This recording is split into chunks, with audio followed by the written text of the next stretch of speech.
Hi guys, welcome to Tech Talk 2015, the first episode. Indeed, first episode of 2015. We've got a couple of little gadgets and new products to show you. We have, including this, which I personally picked up. Not because I wanted one, but it was sort of a product test that we're going to do ourselves, isn't it? Yes. It's basically a Vivitar 720p HD sports camera. It's what they fetched out. I think when they first brought them out, they retailed £100. Right. Now they don't know about £35. So we've always joked in the previous episodes, didn't we, about using GoPros and using the cheaper version. Now, as a photographer, it's kind of hard for me to say, always go for the expensive stuff, because I know for a fact that if you've got a cheap camera and a decent lens, you can still capture some amazing images. But this is kind of going to go different ways, I think. Okay. I don't think you're going to get the same quality in that. Yeah. So we'll have a look at it. We'll see what we got. There is some rather scary similarities. Very scary similarities. Okay, normal thing, the box, which is open. It's actually screwed on here, which I can actually unscrew it. Okay. Okay, let me just push out with you. Very... GoPro, even out the buttons on it. I think it's that way. I actually just switched it on. Switch it on. I did, yeah. Sammy's no card in it, yes. So that's the actual housing for it. Yeah. I think Lee is the GoPro guy, so.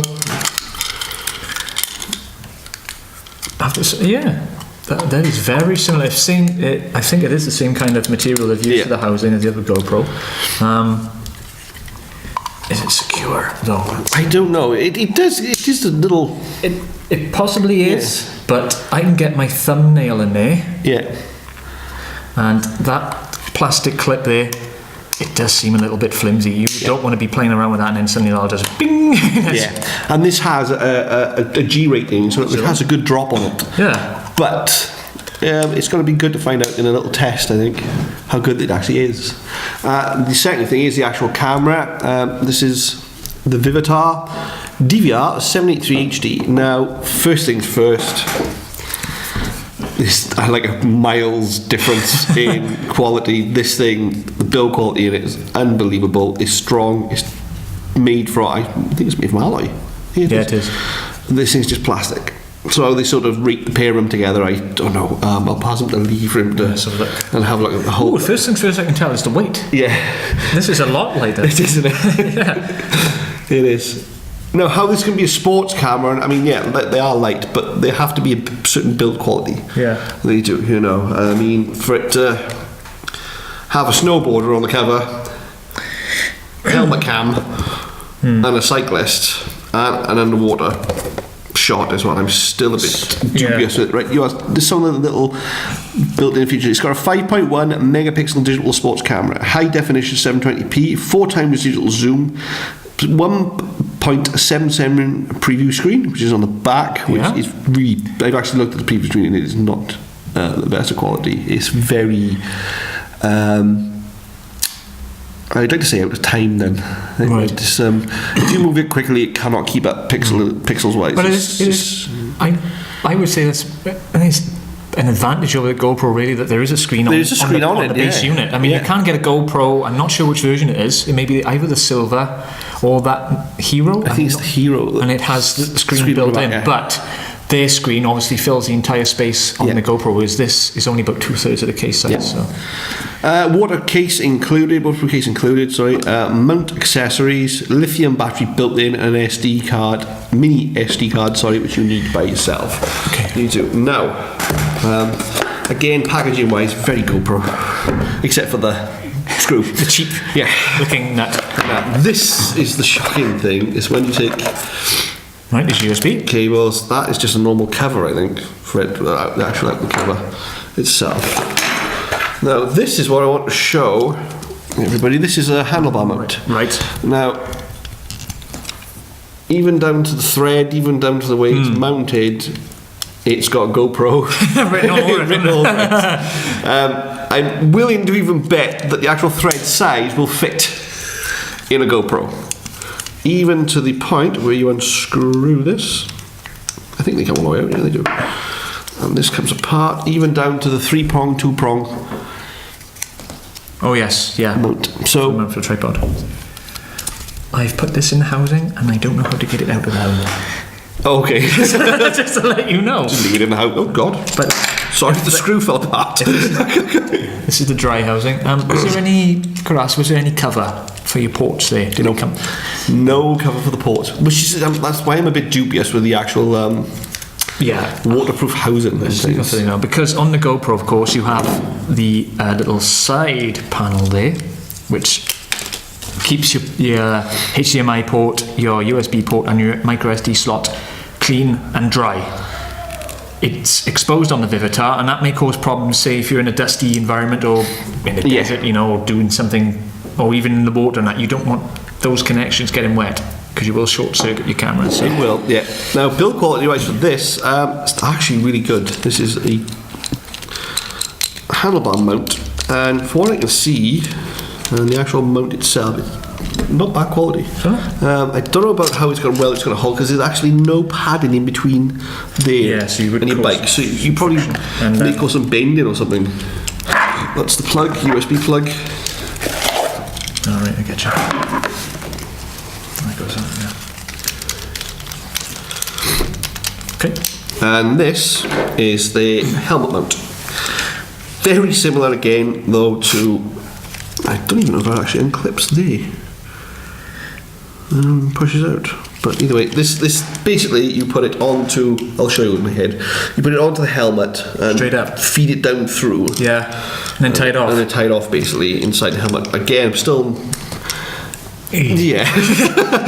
And a couple of problems with that is, as I do a lot of mountain biking myself, you want something more secure than that. Yeah. Because you'll be bouncing along on some trails, and before you know it, your camera's flying ahead in front of you. Yes. You've got some stunning footage, but I personally, regardless of how much I spend on a camera, I don't want to see it flying down the mountain. No, but we don't. You tie it off, and it doesn't be any secure clips. Here's your shoe. Did you actually get a 1-year warranty on this? So I was quite surprised. And you do get the Vivitar Experience Image Manager software. Yeah. Which is basically, I'm assuming again, I don't use GoPro myself, but he does. I assume it's the capture. Yeah, Vivitar Experience software. Yes, very similar to the GoPro Studio. About what you can actually do with it. But as I said, this was bought basically to show you a comparison between what you buy, what you pay your money for, and what happens if you buy sort of a cheap version of it. Now we will put them through tests. Yeah. We know what the GoPro will do. We know what the GoPro will take, but we'll put them side by side and put them through some tests, because I got a funny feeling that's where you're going to see the difference. Especially having just played around with this. If we can get out the mount, of course. Yeah. It is, especially having played around with this and looking at the laggy screen at the back, which I was very disappointed with, because I've actually used Lee's GoPro with the screen on it, and you're doing this, it's a perfect image. It doesn't break up, it doesn't split, and doesn't go what you get a pixel split across the middle of the screen, which is like the screen split in half, and you get basically a delay and everything. So we'll definitely put them through the tests. The reason why I sort of go on to this with a Vivitar is the fact that yes, it's £35 now, and like I said, I'm not concerned with spending £35 on just blowing up a camera, as what the show's about. It's the fact that when this first came out, it was £99, which is GoPro Hero is now. Exactly. Yeah. And I know for a fact that GoPro Hero is a stunning piece of camera. It is a wonderful piece of kit, especially for those just getting into GoPros. It's the one to have. It's amazing what features you get for £99. It is. So for this to suddenly rapidly drop down in price, I also think it's got Lee was reading, I think it's got a 5-minute record time each time, which is annoying, because unless you're some sort of Olympic athlete going on a hill on a mountain bike, you know, it's going to last longer than 5 minutes. Apparently you can turn that feature off, but I'm not sure whether that causes some additional effects on your footage. Check online, folks, because I only quickly had a look at it, but from what I've seen of it quickly so far, it's a good, I would say it's a good entry-level budget camera if you're just starting out and you don't care for quality or for any of the features that the GoPro will give you. But to be honest, these mounts, they feel light, they do feel cheap, and I wouldn't be confident wearing that on a helmet or any other mount. They'll spit on the GoPros as well.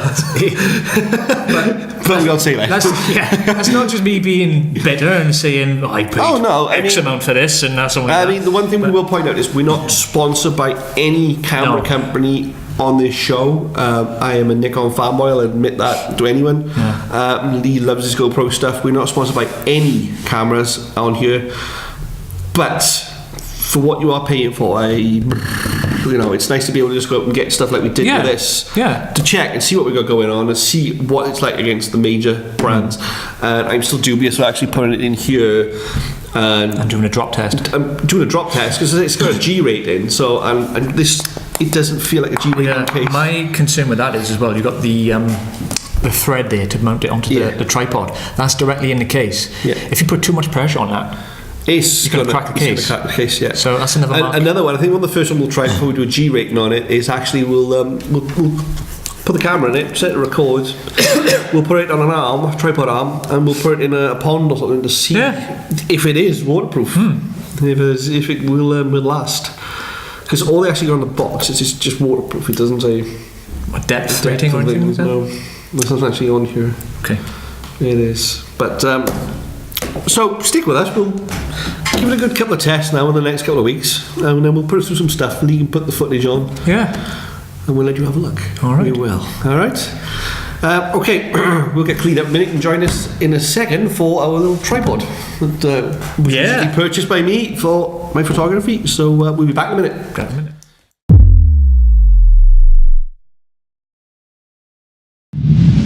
Hi guys, thanks for that little break there. That was the Vivitar and GoPro. Indeed. We could sort of schedule some time now to get testing on those. It's going to be fun. Indeed. It is. Right. What I have here is my new tripod. This came last Sunday, ironically. It did. I don't know why I was getting deliveries on a Sunday, but I did. Normal tripod-y bag. I think I got 3 of these. I've never used them. They come in them. They just get slung on the side, and then that's it. Funny thing was, it's when it came, this little pouch. This is a belt pouch, basically, that you stick on your belt. And it's waterproof, isn't it? It is waterproof, yeah. It's got a little housing in it as well that I'll show you a little trick with a tripod that can go from a tripod to a monopod. And it also has a rest in it that you put the monopod in while they're on your belt, and you can steady yourself if you're filming or anything with it. It did come with a full instructional kit, a little clip for the bag which it keeps falling off, so I don't use it.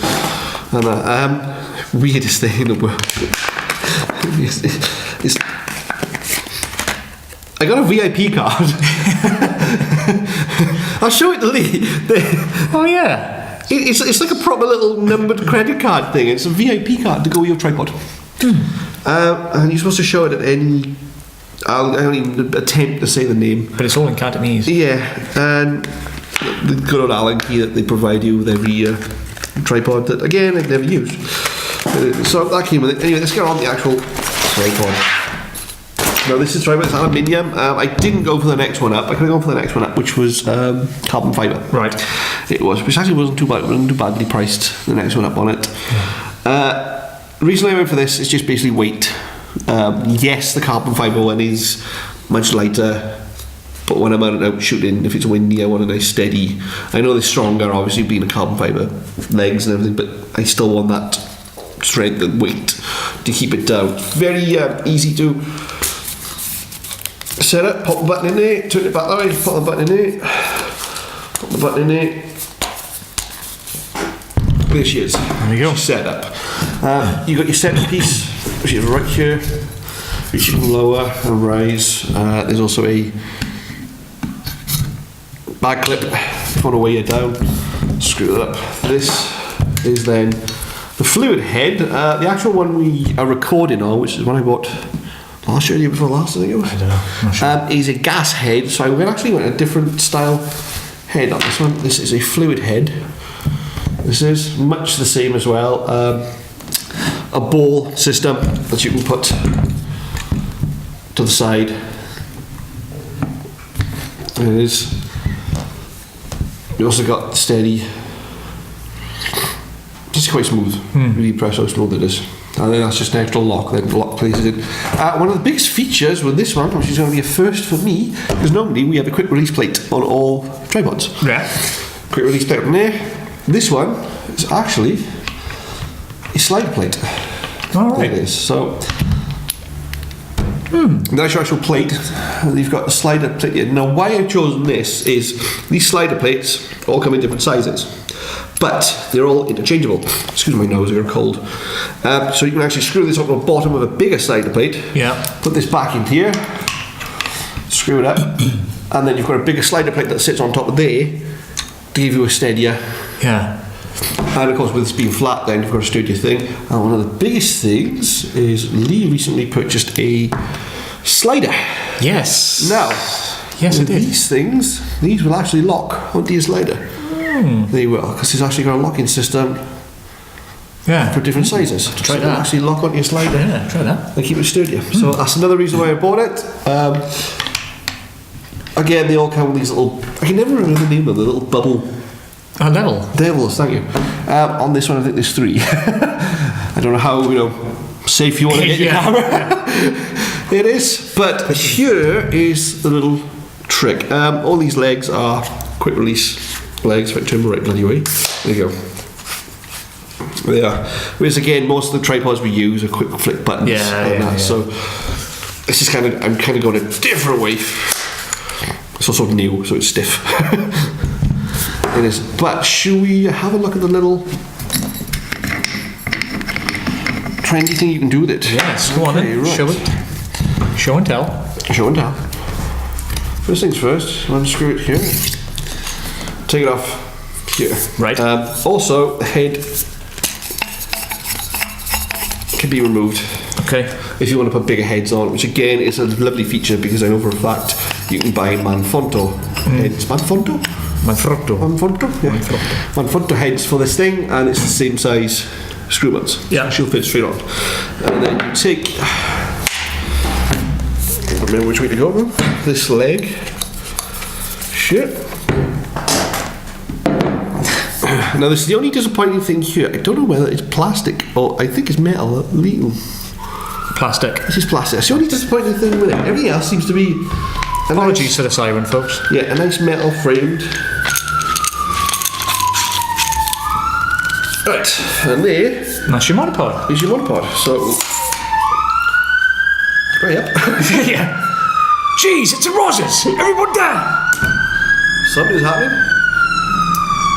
So, there then. Christ, that's.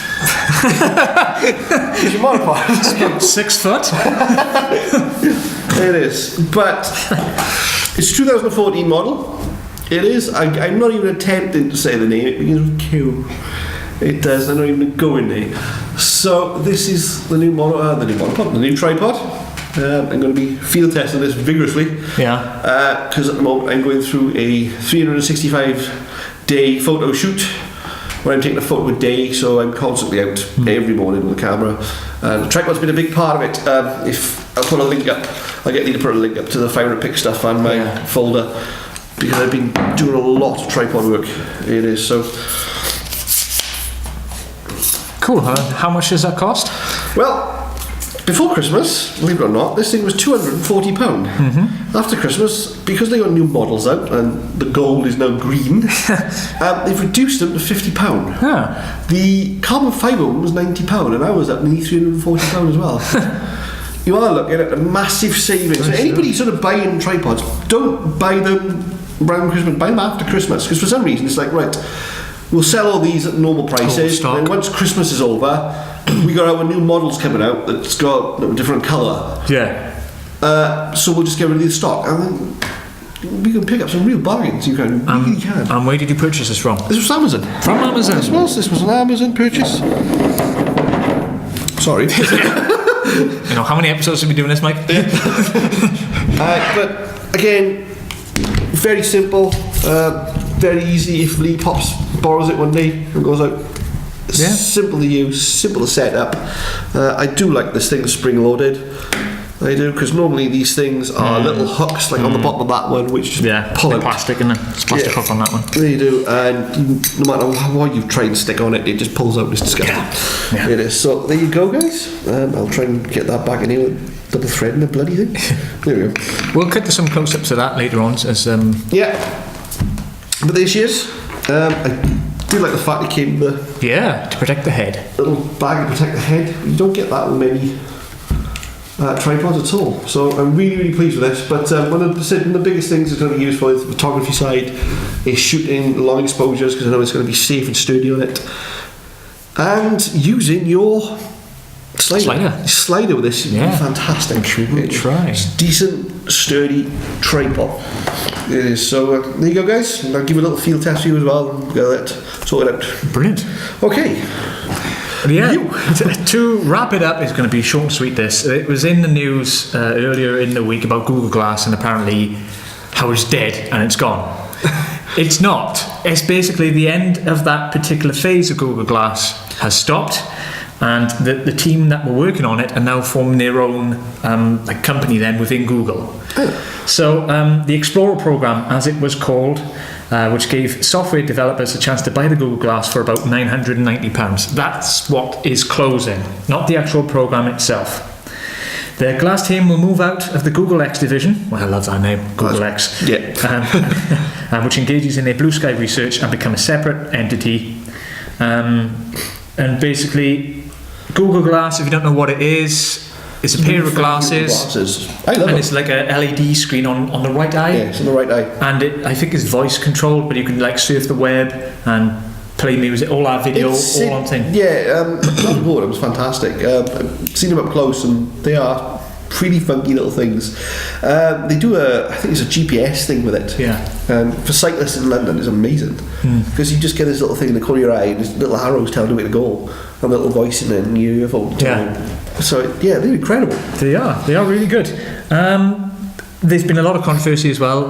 Restaurants, you're not allowed to wear them in restaurants, and there's a lot of privacy issues with these as well, because you can just record video at the drop of a hat, really, and you could see where that can cause some issues.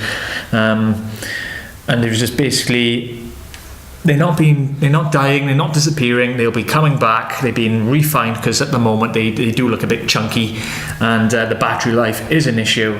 But that's basically it. Google Glass is not dead, folks. I like the idea. It's not dead. Sorry, ever since they came up with Google Glass, it intrigued me. It really did. Again, with the privacy issue, it doesn't matter what you do. I mean, privacy issue about recording. It's apparently, you can't be in a restaurant you're recording, and yet as a photographer myself, I can stand outside your restaurant and photograph inside all day long, and there's nothing you can do about it. As long as I'm stood on public land, I can do what I want. Yeah, it really, we've had hidden cameras for about 20 years now, where people walk in with cameras in their jackets and that. So, and you do it with a GoPro. I mean, if you've got a harness with a GoPro, you've got a little buttonhole, you can do it with a GoPro, and they won't know. Telling you now. So basically, folks, that was it.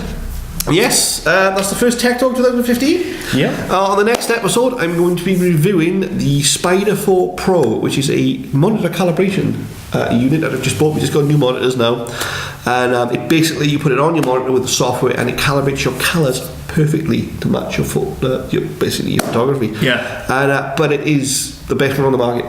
So I'm going to put this thing through its test.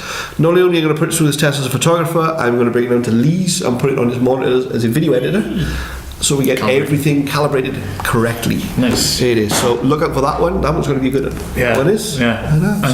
Also look out for the Rode Video Mic Go, which I'll be picking up in the next couple of weeks. That's going to be cool. So I'm looking forward to that as well. It's got a shock mount thing on it. It's very cool. Very cool. Thanks, guys. We will see you on the next episode. Until then, bye. Goodbye.